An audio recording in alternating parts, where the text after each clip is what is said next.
Shalom Bapak Ibu yang dikasihi Tuhan. Oleh anugerah Tuhan kita kembali bertemu pada kesempatan ini untuk bersama-sama merenungkan firman Tuhan. Renungan firman Tuhan hari ini akan diambil dari Amsal pasal 4 ayat 18 sampai 19. Amsal pasal 4 ayat 18 sampai 19. Tetapi jalan orang benar itu seperti cahaya fajar yang kian bertambah terang sampai rembang tengah hari. Jalan orang fasik itu seperti kegelapan. Mereka tidak tahu apa yang menyebabkan mereka tersandung. Amsal pasal 4 terdiri dari 3 bagian, yang masing-masing bagian diawali dengan frase "Hai anakku" atau "Hai anak-anak". Bagian pertama bisa kita lihat di ayat 1 sampai ayat 9, diawali dengan frase "Hai anak-anak" pada ayat 1. Kemudian bagian yang kedua, dari ayat yang ke-10 sampai ayat 19, diawali dengan frase "Hai anakku" pada ayat yang ke-10. Dan kemudian bagian yang ketiga adalah pada ayat yang ke-20 sampai ke-27. Diawali juga dengan frase "Hai anakku" pada ayat yang ke-20. Dan ayat yang tadi sudah kita baca, yaitu ayat 18 dan 19, merupakan rangkaian dari bagian yang kedua dari Amsal pasal 4. Merupakan satu rangkaian dari ayat 10 yang berakhir pada ayat yang ke-19. Dan hari ini kita akan mendengar apa yang firman Tuhan akan sampaikan kepada kita.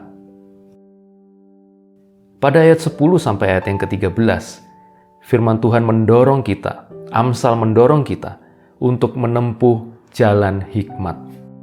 Jalan hikmat adalah jalan di dalam kebenaran firman Tuhan. Firman Tuhan adalah hikmat yang terutama. Firman Tuhan adalah hikmat yang sejati, hikmat yang sesungguhnya. Dan pada ayat yang ke-10 sampai ayat yang ke-13 kita didorong untuk menempuh jalan hikmat itu. Kita didorong untuk menempuh jalan kebenaran firman Tuhan itu. Atau dengan kata lain, kita didorong untuk taat kepada Tuhan, untuk hidup sesuai dengan kebenaran firman Tuhan. Firman Tuhan berkata supaya kita senantiasa berpegang kepada hikmat itu. Artinya kita senantiasa berpegang kepada kebenaran firman. Jangan kita melepaskan hikmat itu. Jangan kita melepaskan kebenaran firman itu. Dan kemudian kita diminta untuk memelihara kebenaran firman itu, memelihara hikmat itu di dalam kehidupan kita. Dan di dalam ayat 13 dikatakan bahwa hikmat itu adalah hidupmu. Firman Tuhan itu adalah kehidupan bagi kita. Hikmat dari firman Tuhan itu adalah sumber kehidupan bagi kita. Dan kemudian pada ayat 14-17, di sana Amsal memperingatkan kita untuk tidak menempuh jalan orang fasik. Kalau pada ayat 10-13, kita diingatkan untuk menempuh jalan hikmat, menempuh jalan kebenaran. Pada ayat 14-17 kita diingatkan untuk tidak menempuh jalan orang fasik. Orang fasik adalah orang yang hidup dalam dosa, orang yang hidup dalam kejahatan, orang yang menolak untuk taat kepada firman Tuhan, orang yang hidup di luar kebenaran firman Tuhan. Dan Amsal mengatakan jangan menempuh jalan itu. Jauhilah jalan yang semacam itu. Kita orang-orang yang sudah dibenarkan oleh Kristus. Kita sudah dibenarkan oleh Kristus, bukan karena perbuatan kita, tapi oleh karena anugerah Tuhan. Tetapi di dalam perjalanan kehidupan kita, kita harus terus memelihara kehidupan di dalam kebenaran firman Tuhan. Memang seringkali ada godaan untuk hidup di dalam dosa. Ada godaan untuk hidup menurut jalan orang fasik. Mungkin godaan itu bisa berasal dari lingkungan kita, dari situasi di sekitar kita, dari teman-teman kita, dan sebagainya. Dan seringkali juga godaan itu muncul dari keinginan kita sendiri.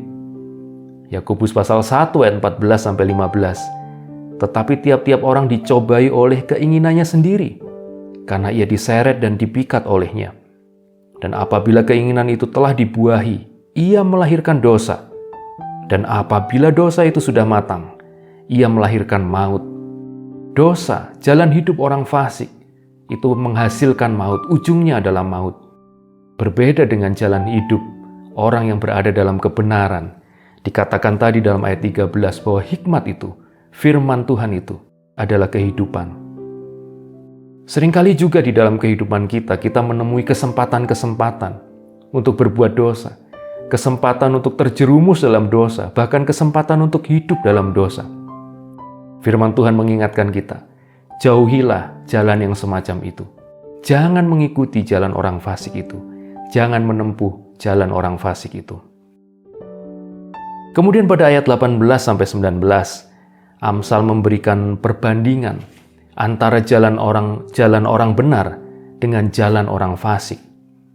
Mari kita kembali baca di dalam Amsal pasal 4 ayat 18. Tetapi jalan orang benar itu seperti cahaya fajar yang kian bertambah terang sampai rembang tengah hari.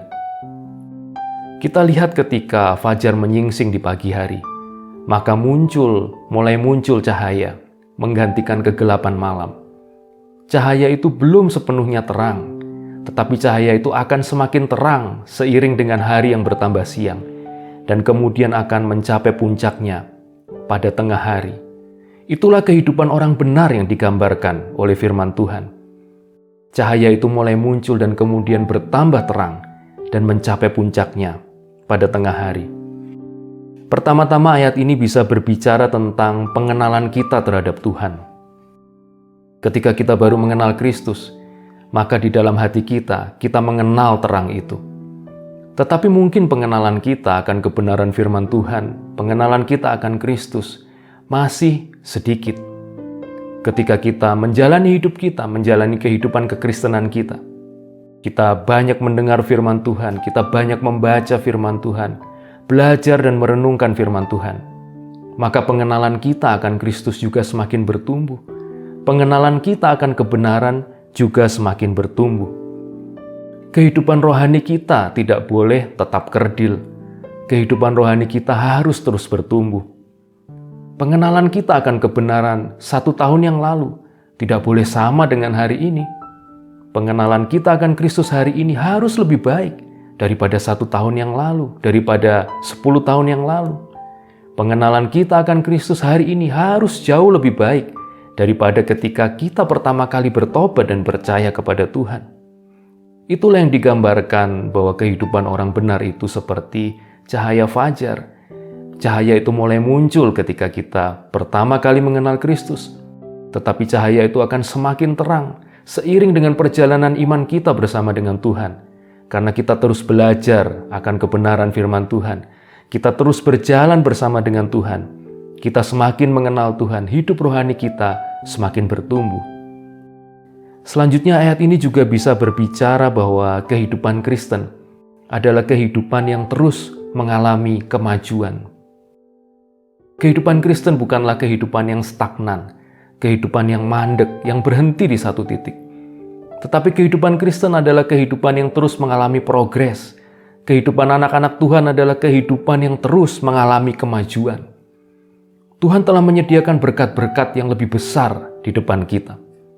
Tuhan telah menyediakan kemuliaan yang lebih besar bagi kita, di depan kita. Tuhan menjanjikan bagi kita masa depan yang baik, masa depan yang indah, masa depan yang penuh dengan harapan. Itulah arah kehidupan kita. Kita sedang menuju ke sana. Kehidupan kita mengalami progres, mengalami kemajuan kepada berkat-berkat yang semakin besar yang Tuhan sudah sediakan bagi kita. Mungkin hari ini ada banyak hal yang belum kita pahami yang terjadi dalam kehidupan kita. Bahkan mungkin kita sedang mengalami kesulitan, kita sedang mengalami pergumulan, mengalami masalah. Ada yang mengalami kekecewaan, mengalami luka-luka hati, dikecewakan oleh orang lain dan sebagainya. Tetapi justru lewat perjuangan itu, lewat kesulitan itu, lewat masalah yang kita hadapi, bahkan lewat luka yang kita alami, justru Tuhan sedang membentuk kita untuk menjadi orang-orang yang lebih baik. Tuhan sedang mempersiapkan kita untuk hal-hal yang lebih baik di depan nanti. Tuhan memakai segala sesuatu yang terjadi di dalam kehidupan kita untuk mendatangkan kebaikan bagi kita, bukan untuk menghancurkan kita. Kalau saat ini kita sedang menghadapi masalah dan pergumulan dalam hidup ini, itu tidak berarti bahwa hidup kita sedang hancur. Tidak berarti bahwa hidup kita sedang merosot dan akhirnya kita akan terpuruk dan hancur hidup kita. Tetapi sebaliknya, Justru lewat masalah dan lewat kesulitan itu, Tuhan sedang mempersiapkan kita untuk sesuatu yang lebih baik yang Tuhan sudah sediakan bagi kita. Ada maksud Tuhan, ada rencana Tuhan di balik semua masalah yang kita alami. Yakobus pasal 1 ayat 3-4. Sebab kamu tahu bahwa ujian terhadap imanmu itu menghasilkan ketekunan, dan biarkanlah ketekunan itu memperoleh buah yang matang, supaya kamu menjadi sempurna dan utuh dan tak kekurangan suatu apapun. Kita lihat di sini Yakobus berkata bahwa justru ujian terhadap iman itu memberikan manfaat bagi kita, menghasilkan ketekunan, bahkan kemudian semakin berkembang lagi. Ketekunan itu akan meningkat lagi, sehingga kita kemudian menjadi sempurna, kita menjadi utuh, dan tidak kekurangan sesuatu apapun.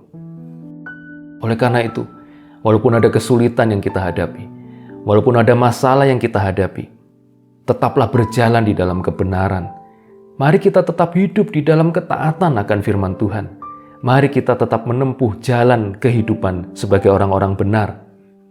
Kehidupan orang benar bukanlah kehidupan yang merosot, melainkan kehidupan yang terus mengalami progres, terus mengalami peningkatan, terus mengalami kemajuan, di tengah semua tantangan, di tengah semua masalah yang mungkin harus kita hadapi. Dan kemudian di dalam ayat 19, firman Tuhan membandingkan jalan orang benar tadi dengan jalan orang fasik. Amsal 4 ayat 19, jalan orang fasik itu seperti kegelapan. Mereka tidak tahu apa yang menyebabkan mereka tersandung. Kadangkala cara hidup orang fasik tampaknya menyenangkan. Mereka bisa bebas melakukan apapun, tanpa banyak peraturan, tanpa banyak batasan-batasan. Sepertinya mereka hidup dengan nyaman, dengan semua pelanggaran mereka terhadap firman Tuhan, dengan semua ketidaktaatan, dengan semua kebebasan mereka itu. Tetapi kita perlu berhati-hati. Firman Tuhan sudah memperingatkan kita bahwa sesungguhnya jalan kehidupan orang fasik itu adalah jalan kehidupan di dalam kegelapan, dan suatu saat mereka akan tersandung dan jatuh. Memang tidak mudah untuk hidup di dalam kebenaran. Dunia kita saat ini penuh dengan berbagai macam godaan, penuh dengan berbagai macam tawaran yang menarik kita untuk tidak lagi hidup dalam kebenaran. Dunia ini penuh dengan tawaran yang membuat kita bisa melupakan nilai-nilai kebenaran dan hikmat dari firman Tuhan dan kemudian terjerumus ke dalam cara hidup yang salah. Tetapi ingatlah bahwa firman Tuhan sudah memperingatkan kita bahwa jalan orang fasik itu seperti kegelapan. Tampaknya nyaman, tetapi mereka tiba-tiba tersandung dan jatuh. Kita melihat banyak contoh di sekitar kita. Ada orang-orang yang tampaknya hidup nyaman karena mereka melakukan korupsi, tetapi kemudian hidup mereka hancur ketika mereka harus menanggung konsekuensi hukum dari perbuatan yang mereka lakukan itu. Ada orang-orang yang karena ingin cepat kaya, kemudian mereka bekerja dengan tidak jujur, sehingga akhirnya reputasi mereka hancur. Usaha, pekerjaan yang sudah mereka bangun akhirnya hancur dan tidak lagi dipercaya oleh orang. Dan banyak contoh di sekitar kita, bagaimana orang-orang yang mengejar keinginannya sendiri, yang tampaknya hidup dengan nyaman tapi dengan cara yang salah, akhirnya mereka jatuh, tersandung, karena mereka sedang hidup di dalam jalan orang fasik. Mereka sedang berada di dalam kegelapan. Apabila kita hidup di dalam kebenaran, memang ada proses yang harus kita lalui. Memang ada proses yang harus kita lewati. Tetapi semuanya itu membawa kita kepada hal-hal yang baik. Bahkan membawa kita kepada hal-hal yang semakin baik yang Tuhan sudah sediakan bagi kita. Dari apa yang tadi sudah kita renungkan, kita melihat tidak ada alternatif ketiga. Kita tidak bisa setengah-setengah hidup sebagai orang benar dan setengah-setengah hidup sebagai orang fasik. Kita harus memilih, hanya ada dua pilihan. Apakah kita mau menjadi orang benar, ataukah kita mau menjadi orang fasik? Kita telah dibenarkan oleh Kristus. Karena itu mari kita membuat pilihan yang benar, yaitu untuk hidup di dalam jalan orang benar, hidup di dalam kebenaran firman Tuhan. Mari kita mengambil keputusan setiap hari untuk senantiasa taat kepada apa yang Tuhan firmankan. walaupun banyak tantangan, walaupun banyak godaan, banyak tawaran yang menarik dari dunia ini, tetapi jangan kita tergoda untuk menempuh jalan orang fasik, karena jalan orang fasik sedang menuju kepada kehancuran. Sementara jalan kehidupan kita orang-orang benar adalah jalan kehidupan yang mengalami progres dan kemajuan. Sekali lagi kita baca Amsal 4 ayat 18, tetapi jalan orang benar itu seperti cahaya fajar yang kian bertambah terang sampai rembang tengah hari. Tuhan telah menyediakan masa depan yang baik bagi kita. Tuhan telah menyediakan berkat-berkat yang besar di depan kita. Tuhan akan membawa kita kepada kemuliaan demi kemuliaan. Oleh karena itu, mari kita tetap hidup di dalam kebenarannya. Karena kehidupan setiap orang benar akan menjadi semakin terang sampai rembang tengah hari. Tuhan memberkati kita. Mari kita berdoa. Terima kasih Tuhan untuk firman Tuhan hari ini, yang mengingatkan kami untuk senantiasa hidup menurut kebenaran firman Tuhan, dan tidak hidup menurut jalan orang fasik. Tolonglah kami Tuhan di tengah dunia yang penuh dengan tawaran-tawaran dari dosa. Tolonglah supaya kami tetap berpegang teguh kepada kebenaran firman Tuhan, agar kami tidak kehilangan berkat-berkat yang sudah Tuhan sediakan, agar kami tidak kehilangan rencana Tuhan di dalam hidup kami, agar semua yang sudah Tuhan sediakan bagi kami dapat kami alami dan kami nikmati dalam kehidupan kami. Walaupun mungkin ada banyak tantangan yang dihadapi, walaupun mungkin ada pergumulan-pergumulan dan persoalan yang dihadapi oleh anak-anak Tuhan, tapi kami percaya Tuhan tidak pernah meninggalkan kami. Tuhan akan memberi kekuatan kepada setiap anak-anak Tuhan, dan Tuhan akan memberi jalan keluar bagi setiap masalah yang kami hadapi. Terima kasih Tuhan, di dalam nama Tuhan Yesus kami telah berdoa. Amin. Tuhan tak pernah janji langit selalu biru, tetapi Dia berjanji selalu menyertai. Tuhan tak pernah janji jalan selalu rata, tetapi Dia berjanji berikan kekuatan. Jangan pernah menyerah, jangan berputus asa. Mujizat Tuhan ada saat hati menyembah. Jangan pernah menyerah, jangan berputus asa. Mujizat Tuhan ada bagi yang setia dan percaya.